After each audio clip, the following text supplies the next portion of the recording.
Hi, everybody, and welcome to the Dr. Psych Mom Show. If you follow me on TikTok, I had an analogy that I've made this analogy before. I think about sex being like freeze tag, and that will help you understand why it is not correct that if your wife doesn't want sex with you, she must be getting it somewhere else, which is what a lot of guys, particularly the more preoccupied attachment guys, tend to think. And you see this all over the manosphere. And that is inaccurate, and we will talk about why just as soon as I tell you to subscribe. My most recent subscriber episode was on the unique relationship issues of doctors, and if that is relevant to you, then you should definitely subscribe, and if not, you should subscribe for the other over 100 episodes, including the bonus episode on oral sex on women. All right, so let's say that you have a long day at work and you come home and your kid is 6 years old and says, "Come on, Dad, let's play freeze tag." And you say, "Buddy, I'm kind of tired. I don't want to play freeze tag right now, maybe on the weekend." And he says, "No, come on, Dad, come on. I was thinking about freeze tag all day. I know you were thinking about it too, and you must want to play freeze tag like how I want to play freeze tag." And you're like, "No, buddy, I was not thinking about playing freeze tag all day. I was thinking about my boss being an asshole all day or whatever. And I was not thinking about freeze tag at all." And your kid's like, "Are you playing freeze tag with somebody else? Is there another kid that you go to work and you sneak out and play freeze tag with? Because I can't understand this. I think about freeze tag all the time. And the only reason you wouldn't want to play freeze tag with me right now is if you already got to play freeze tag with somebody else today, which is not fair because you know I like freeze tag." And you'd be like, "That's not how adults work, and I don't want to play freeze tag with anybody, and you should be lucky I'm playing freeze tag with you because I hate freeze tag. I used to like freeze tag, but I barely even remember being the guy that used to like freeze tag because that was about 40 years ago, and I don't remember shit from then." And honestly, you might get kind of annoyed because you're not playing freeze tag with somebody else. And of course, you wouldn't put it like that to your kid, but you would think that it was quite ridiculous and spoke to his, lack of maturity and lack then of concomitant empathy with an adult mindset, which of course he's not supposed to have because your fictional child in this scenario is only 6 years old. So he doesn't know shit about what it's like to be an adult. And he doesn't know that adults never think about playing freeze tag, ever, and they may play it. They may have responsive desire for freeze tag. And when you're out there playing freeze tag with your kid, if he can coerce you into it, then you may be like, "Man, this is fun. I should do this more." And then promptly about literally 10 seconds after that, you will never think about it again until the next time he tries to get you to play freeze tag, at which time you're probably also not going to remember that you liked it. And you'll be like, "No, buddy, I'm too tired," because you yourself are not anymore a person who likes to play freeze tag. And being a person who likes to play freeze tag is so far away developmentally from where you are right now that it's kind of hard to even remember what it would be like to be somebody that thinks in their brain during the day about the potential of playing freeze tag later. That is just so far from where you're at. Now, where am I going with this analogy? Well, unless you are, have never listened to my show before, you probably know what I'm going to say is that's like sex for your wife. Your wife has so much less of a drive than you, and within monogamy, so much less than she had outside of monogamy, and also so much less than she has as a younger woman, that she cannot even really remember what it's like to be somebody who thinks about sex all the time if she was ever that person. Now, if she was never that person, then it's like as though you never liked freeze tag ever. It's like if you have a kid with some real weird thing that they like, and it would be like, "Oh, remember, Dad, when you used to like to collect bugs?" And you're like, "Buddy, I never used to collect bugs. That's your mother's side of the family, man. That's not me. I was playing soccer."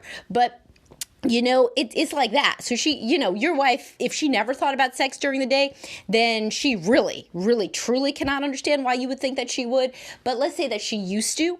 It feels like it's so long ago, and it probably is, probably 15 years ago, back the last time that she thought about sex all the time during the day and really wanted to do it in the way that you think about it now. Because monogamy plus age and children really changes women's, their sexual appetites, as I've said innumerable times. And this is particularly salient at all the times of the cycle when they're not ovulating. And before ovulation is better than after, and certainly, but for many women, it is like a couple days out of the month they think about sex at all, and the rest of the time they just don't. That does not mean, of course, that they can't enjoy it, because as I've discussed many times, women do not understand and men do not understand how responsive desire works. Women no longer really have spontaneous desire, and you should go back to my podcast about this, and I talk about this more as arousal. Women don't start off with arousal usually when they are long married with kids. They don't think, boy, I'm horny now and I think I just want to, interrupt my husband's Zoom call in the next room, like unless they're ovulating or unless he just did something really awesome or they saw some really hot guy on the street that made them remember what it used to be like for a split second when they were 25 years old, or who the hell knows. But usually, 99% of the time, they are not having random interceding thoughts about sex if they are monogamous and or older than, mid to late 30s, right? And for some women, it's mid to late 20s. It all depends on the libido. And for some women, again, it's never. They have never had a spontaneous thought, it would be nice to have sex right now. And for a lot of men in sexless marriages, that is the person your wife is, right? Never, ever thought about freeze tag, ever. So basically, it's cool if guys can empathize with this and understand, because then they stop themselves from going down rabbit holes like, if she's not having sex with me, she must be having sex with someone else. That is as ludicrous for the 87% of women that don't cheat, because it's only 13% of women that are unfaithful, according to statistics that you can easily Google the same things from the Institute for Family Studies. 20% of men and 13% of women, so it's quite a lot more men have cheated, but all the rest of those women aren't cheating.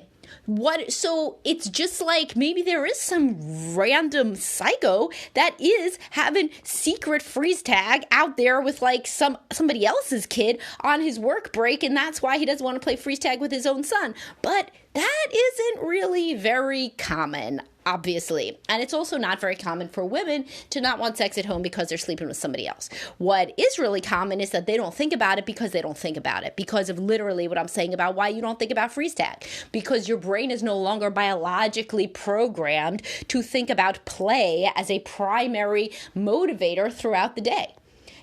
And just like her monogamous older brain, female monogamous older brain, and you only need a couple of those, you only need either female and monogamous or female and older, you don't even need both. But, anybody listening to this is probably in a monogamous relationship. But the point is that her brain doesn't work like that. She doesn't think about it because she doesn't want it. Now, some guys, they start to try to control what the woman is thinking, and they start to think that they could think better than her and that they could outthink her and that they know that she's actually secretly having an affair or that she must be masturbating, because if it was them, of course, they would have to masturbate during the day furiously and secretly in order to not have any desire at night. So thus, she must be doing that. No, she's not. Because of the freeze tag analogy. You're not having secret freeze tag during the day. You just don't think about freeze tag, right? And so you may have responsive desire for freeze tag, and you'll do that if you're a good dad. So if your kid says, I really want to play freeze tag, it's the most important thing in my life every day, the entire day, I think about playing freeze tag with you, then you'll be like, okay, well, I guess we could play some freeze tag. And this is really no different from what your wife would say if you initiate sex and she really loves you and she was never thinking about sex during the day, doesn't want to be having sex now, never experiences spontaneous arousal anymore. She will think, all right, I love him, I'll try, and when I try, maybe I'll like it, and hopefully I will. And if then if you listen to all my tips about how to make sex better for your wife, then hopefully eventually she will start to think more of what I said in my post or podcast about what high libido women feel, and that's still within monogamy and with age is not spontaneous desire, generally speaking, except for some very high libido outliers. But the point is here is they're still not thinking that. What the high libido women are thinking is, this will be fun. I know this will be fun, so I want to do it, versus I am so horny I can barely get through my work calls today. That shit is from MILF porn. Like, that isn't like reality.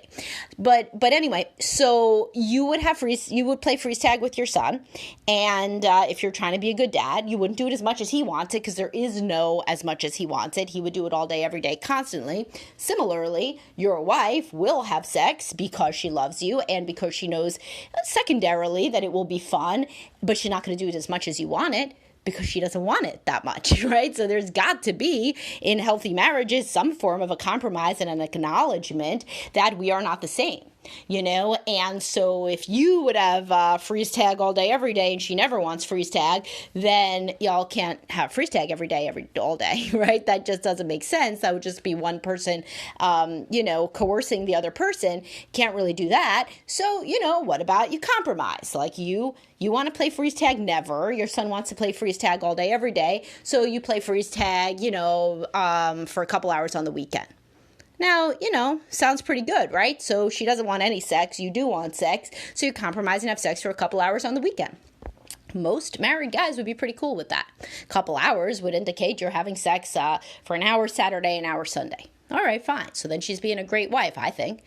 Especially because she doesn't want to have sex at all, in this situation. In a situation where she does, have a higher set point, then also understanding, to compromise would get you a little bit higher. In a situation where she has much lower of a set point and literally never wants it at all, then, it could be less than once a week. But less than once a week, you already, go down to kind of a sexless sort of situation if it snowballs, because then if you miss a couple weeks, et cetera, which is a situation that people know all too well. But the point is irrespective of what you decide to do with your actual sex life that you're actually having, what you don't want to do is assume that there's something wrong with your wife for not thinking about sex, or that she's lying to you, or that she's secretly masturbating, or secretly having an affair, or secretly wanting other things that you're not giving, or yet, like, if she says to you, I don't think about sex, just say, oh, that makes sense. I don't think about freeze tag, or I don't think about whatever the fuck her hobbies are and her interests. Like, do you think about, like, when you are going to go shopping for your summer wardrobe? I don't think so, but she probably thinks about that. Do you think about, whether little Jimmy, your kid, is being emotionally validated by his preschool teacher? I don't think so, but she thinks about that. So you're not lying. You're not secretly having other emotional conversations about your children's emotional validation with other women just because you don't want to have them with your wife. You don't want to have them at all, and that's okay. So as long as you do have them sometimes with your wife, you are not biologically set up as a person who yearns to have deep emotional conversations about the emotional experience of Jimmy at preschool. And that's cool, but what wouldn't be cool are one of two things: if she continued to tell you there was something wrong with you for not wanting to do that, and or if you were secretly doing that with somebody else and not telling her, which of course is insane, and or if you refuse to ever do it with her. So there's compromise in terms of what your actions can be, but no partner should tell the other one that what they are reporting, that their lived experience is of what they think about during the day, is wrong or weird or abnormal. Because, like, there's all these guys that are contacting me like, my wife's so weird, she never thinks about sex. I'm like, no, your wife would be so weird if she did think about sex. Because, like, all of y'all's wives don't think about sex, at least as much as you do, and at least as regularly as you do, because that's literally how a monogamous older female is. And by older, I mean, like older, like she's not young anymore. So by 40, approximately, nobody's considered younger anymore. I'd say that's a set point, that you could say a halfway mark. To up to 80, that would be midlife, right? Would be 40. Late 30s women do not feel like late 20s women, do not feel like early 20s women. I mean, that's just reality. So for men, they get longer of having a sex drive, but it goes down too. And they like to pretend that it doesn't, and they can artificially inflate it with Viagra, Cialis, excessive porn use. But when they are in their natural state, a 40-year-old male will have a lower sex drive than a 20-year-old male. that is just an aging animal, and that's how it goes. And I've talked about this a lot. And it seems to be a really salient subject for a lot of men because they like to pretend that they're not aging and that then they are disappointed when their wife is. But she is, because everyone does. So let's, accept that and move forward in an emotionally healthy way versus trying to pretend that numbers don't mean anything. And I just did a podcast on this. Age is just a number, is not real. And so hopefully you listen to that. So anyway, you can use this freeze tag analogy to help you understand why your wife isn't lying that she doesn't think about sex. She isn't having sex with somebody else in any but the most unusual cases. And the reality is she doesn't think about it like how you don't think about freeze tag. She doesn't want to have sex the way you don't want to play freeze tag. And if you get to play freeze tag and you enjoy yourself, that is responsive desire. That is analogous to the way that she will feel a responsive desire, hopefully, when she begins to have the sex with you that she didn't really want to have. But if she has enough positive experiences when having it, she will start to look forward to it and possibly, in a blue moon, may even think about it during the day, but may not, because no matter how awesome your game of freeze tag is with your kid, it is unlikely that during your workday you are fantasizing about playing freeze tag with him again. And if you are the rare person who is fantasizing about playing freeze tag with your child, you can use any other analogy that you want about any other thing that your kid wants to do, like go to Chuck E. Cheese or any fucking other thing that you don't want to do, but that you do because you love him and you want to be a sport, but you never do as much as he wants it because you're a grown-up, and that's just not who you are anymore. And so this acceptance-based approach can really help with communication and empathy between you and your wife, and this is something good to share and to discuss, and especially if your wife doesn't like you only sending the podcasts that have to do with why she should have more sex. Here's a podcast on why maybe your expectations are part of the issue, and if your expectations were moderated for her internal world, then perhaps it would be easier for you to accept what she actually is trying to do out of love for you versus saying there's something wrong with her, that she doesn't experience spontaneous desire like the women do in porn, because she's not in porn. Okay, I will talk to y'all soon. Have a great day, guys. Bye-bye.